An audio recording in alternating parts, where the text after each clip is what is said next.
What if I told you that everything you learned about virtue was designed to domesticate you? We grow up believing that obedience is nobility, that pleasing others is a sign of maturity, that chaos must be avoided. But what if it's the opposite? What if freedom isn't about being good, but about being whole? Most people aren't lost because they haven't found meaning, but because they're afraid of the emptiness that would come if they stopped following the script. Nietzsche saw the collapse of values not as a fall, but as liberation. Nihilism, to him, was the starting point of true consciousness. And the invitation was radical. Abandon the spiritual crutches, the inherited ideals, the promises of salvation. Everything you were told was true you must walk through, and perhaps transcend. Like a snake shedding its skin or dying suffocated by it. This video isn't a map, it's a mirror. A mirror that shows you the image you've avoided for fear of rejection. A mirror reflecting your untamed power, your most vivid contradictions, your forgotten strength. What you see in it might be uncomfortable, but it could also be the beginning of your freedom. Because in the end, maybe the meaning of life isn't to be found, but created with your own hands. From a young age, you were taught to sit properly, not to speak loudly, to ask permission even to exist. And they called that good manners. But is it really? When obedience becomes a habitual, unquestioned act, thinking stops being a tool and becomes decoration. Obedience in that mold doesn't elevate anyone, it domesticates. The praise of docility hides a subtle engineering. Individual will is suppressed in the name of collective order. And the cost is the silent amputation of desire. Nietzsche saw this structure clearly. To him, this virtue was the essence of what he called slave morality, a value system created by the weak to restrain the strong. When instinct is criminalized, vital impulse becomes guilt. Deep desires are demonized as selfishness, and self-denial becomes a sign of character. The result is a divided human being, domesticated on the outside but at war within. This morality, designed to restrain, is preached as if it were liberating. But the truth is it serves a purpose, to keep power structures intact. Obedience is not innocent, it is strategic. It's what keeps institutions, religions, political systems functioning without question. By training obedience as a virtue, they erased the most powerful human trait, the autonomy to think, to want, and to contradict oneself. They turned risk into error and boldness into sin. But there's a restlessness that won't be silenced. A voice, faint at first, that starts to ask, what if all this is a cage? And when that question echoes, it cracks the narrative of imposed morality. That's where the possibility of rewriting begins. As Nietzsche said, the snake that cannot shed its skin must die. The same is true of minds prevented from changing their opinion. It's curious how the desire to be accepted can seem noble, until you realize the price it demands. Pleasing everyone often means abandoning parts of yourself along the way. This need to be liked, praised, validated, comes disguised as empathy, but often it's just fear. Fear of rejection, exclusion, of not belonging. It's a polished, elegant kind of prison with no visible bars, but that demands you shrink to fit others' expectations. Behind every attempt to please, there's a silencing of self. It's as if, to fit into another's gaze, you had to edit yourself, prune yourself, deny yourself. Approval becomes the most expensive currency, and every choice turns into a negotiation with someone else's mirror. The problem is, over time, the desire to be loved becomes a form of inner censorship. And so, people grow used to living a diluted version of themselves, more palatable, more predictable, more acceptable. That's where submission dresses up as virtue. We learn to stay quiet to avoid sounding rude, to swallow our anger for the sake of harmony, to hide our impulses to avoid judgment. They call it maturity, but often it's just fear shaped into behavior. The silence of submission is painted in the colors of good manners, but deep down, it's a muffled cry saying, I don't want to lose someone's love even if it costs me my own. The way out. It starts with the courage to be misunderstood, to disappoint, to not please, because only those who allow themselves to be whole can ever be truly free. The need for approval is the denial of authenticity. And when you begin to see that, the prison loses its charm.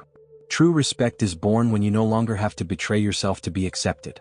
The search for meaning often feels like a noble spiritual mission, but it's frequently born out of panic in the face of nothingness. There's a silent abyss within us, and instead of facing it, we try to cover it with explanations, doctrines, beliefs. We flee from the void as if it were the enemy, when perhaps it's just the first stage of awakened consciousness. Meaning, then, ceases to be discovery and becomes anesthesia. Nietzsche was one of the first to name it, nihilism. Not as collapse but as crossing. Nihilism is the moment when old values collapse and no new ones have yet taken their place. It's an uncomfortable interval but a necessary one. The philosopher saw this collapse not as tragedy, but as opportunity. It was an invitation for humans to stop living by inherited truths and begin to create their own meanings. It's difficult because the void demands courage. It doesn't promise easy answers. It deconstructs. And the mind, addicted to certainty, tries to fill the silence with any noise. But what Nietzsche proposed was the opposite. Instead of fleeing the void, remain in it. Sit with it in the center of uncertainty, and don't seek meaning as comfort but as power. The collapse of old values isn't a fall, it's a liberation. And when you accept that the world has no pre-made meaning, something shifts. It stops being a game of finding the right, and becomes a creative act. Meaning ceases to be inheritance and becomes a work of art. It's the moment when responsibility for existence shifts from the divine to the human. The void then is not an end, it's the womb from which freedom is born. Waiting to be saved is one of the deepest illusions we carry. Sometimes it comes disguised as faith, other times as political hope, romantic promises, or the idea that someday everything will get better. But at its core, every hope for salvation is a postponement of responsibility. It's like saying, someone will come rescue me from the chaos. But that someone never comes. Not God, not the system, not love. That realization, which at first seems dark, is actually the gateway to real power. Because when all illusions fall, what remains is what you truly are. No mask, no crutch, no excuse. It's a naked moment, but also a sacred one. That's when you stop outsourcing your life. You realize there's no secret script waiting for you, no higher force that will spare you the journey. There's only you. And the choices you make. Nietzsche saw in this a chance, not a condemnation.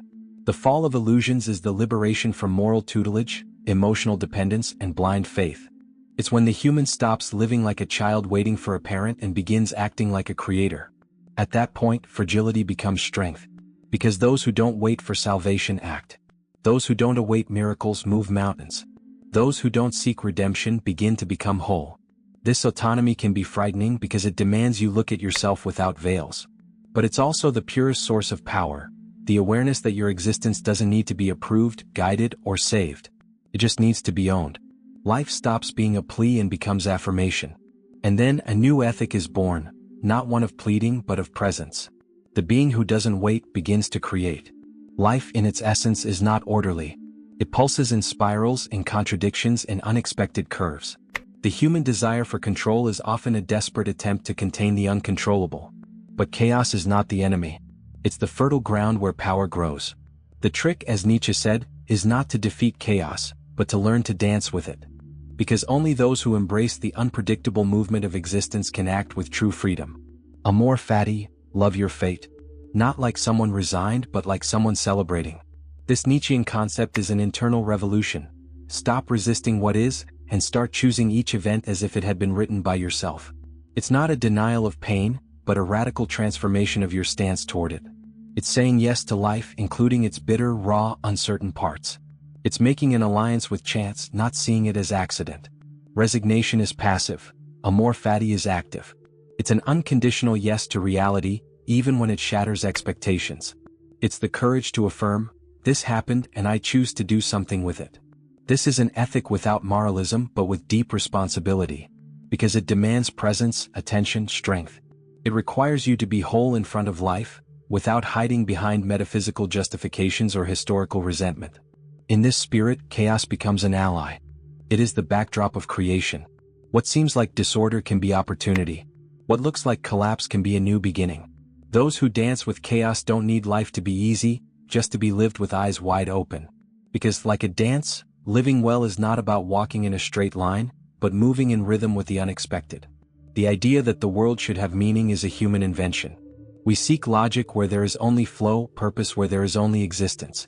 But what if the world simply is? What if meaning isn't in things but in how we touch them?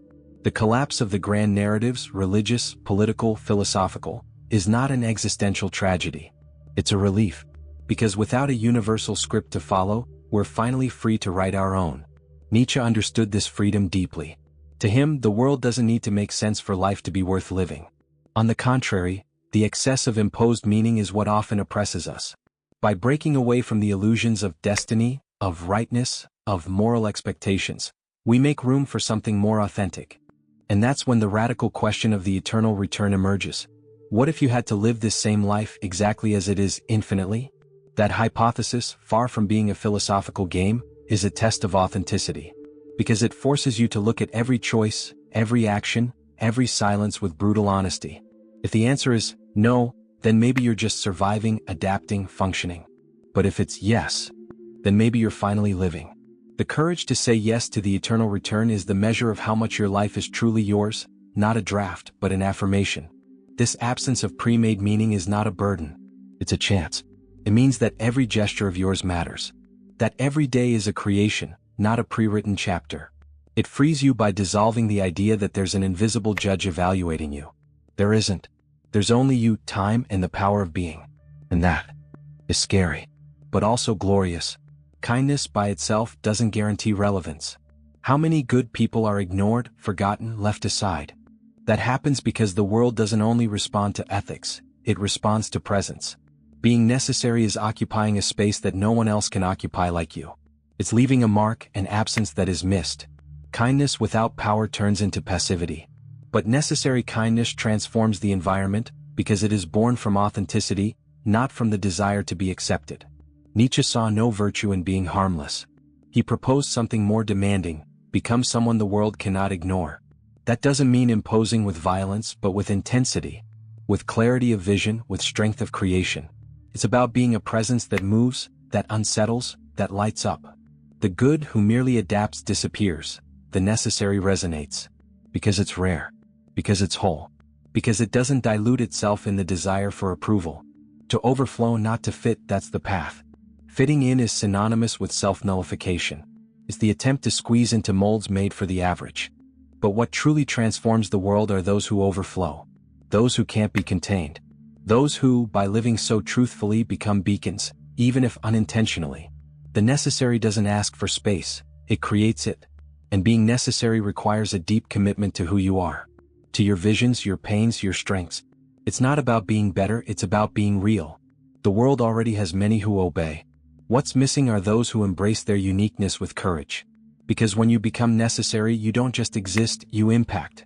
And that is one of the most powerful forms of eternity. Since childhood, you were taught not to bother. Not to be too much. To tone down your power to fit into other spaces. And so, without noticing, you learn to shrink. To hide your intensity. To apologize for shining. But what they called humility was often socially accepted fear. The fear of being rejected for being great. Of being isolated for being authentic. Power then became something to contain, not to exercise. Nietzsche proposed another image of the human being, the Übermensch. But not as an invincible superhero, as someone who doesn't censor themselves. Someone who dares to be whole, who transcends imposed morality and creates their own ethics. The Übermensch doesn't seek to dominate others, but to integrate themselves. It's the version of us that was silenced by generations of fear and doctrine. It's not about physical strength, but about full presence. When you stop asking for permission, something realigns. The world stops being a courtroom and becomes a stage for creation. Quiet power doesn't shout, it acts.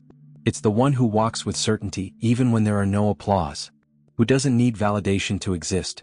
Who doesn't wait for the right moment, because they understand that every moment lived wholly is already an act of personal revolution. That power is frightening because it demands radical responsibility. There's no more hiding behind excuses. But it's also this power that heals. That expands. That turns presence into impact. And maybe what you fear most isn't failure, but discovering how immense you can be once you stop shrinking. Transcendence, for many, sounds like elevation. As if we had to escape pain, the body, human imperfections to reach a higher state. But that's a spiritualized illusion. Escaping the world isn't transcending it, it's denying it. The true leap isn't in avoiding experience but in going through it fully. To transcend, as Nietzsche understood, is to accept the world so intensely that it burns. That it purifies like fire turning raw metal into a blade. To live fully is to take risks. To open up to pain, pleasure, failure, ecstasy with eyes wide open. Pain, often avoided, is one of the cruelest forms of truth. It shows where we're still attached, where we lie to ourselves, where we need to break through. And only those who look pain in the eye without flinching can cross it and emerge changed. Running away only delays it. Diving in heals. This crossing isn't easy. It demands letting go of the idealized image we have of ourselves. Letting go of the emotional comfort of victimhood, of control, of predictability. But there is an untamable beauty in those who have burned completely and still keep walking. These people don't talk about strength, they radiate it. Because they've already faced their own chaos and survived their own shadow. At its core, rebirth is this: allowing old parts to die so others can live. It's an alchemical cycle where consciousness doesn't expand despite the fire, but because of it. And maybe the deepest sign of growth isn't constant smiling, but the ability to stay whole even when everything is burning inside.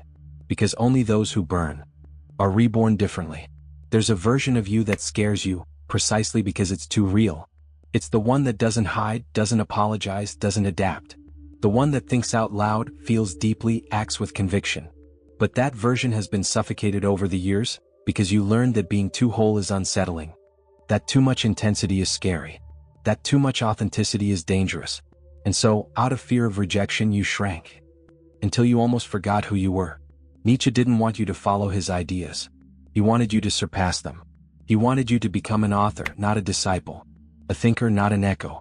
The silent trick of existence lies in allowing yourself to become what you feared the most, precisely because it was what would set you free. What paralyzes is not the impossible, it's the fear of being too possible. It's the inner censorship that says, you can't be all that. When you start living without apologizing for existing, something shifts around you. Relationships reconfigure, spaces adjust, judgments lose power. Real power doesn't need to shout because it already is. It shows in how you walk, look, decide. It doesn't come from the outside, it comes from the integrity of being whole in every gesture. No masks. No permission. This path demands courage. Because it goes against everything you were taught about being good, acceptable, normal. But it's the only path that truly heals. Because by becoming who you always feared to be, you finally meet yourself. And when that happens, life stops being about survival and becomes presence, power, full existence. Your life doesn't need to be extraordinary, it needs to be authentic. It needs to be yours. It needs to be a yes so honest that it echoes even in silence. So, tell me, if you had to live this same life infinitely, would you choose it? Leave a comment down below.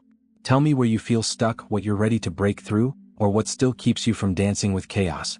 And if this video sparked something in you, if it made sense deep inside, if it moved you even a little, subscribe to the channel, turn on notifications, and keep walking this path with us.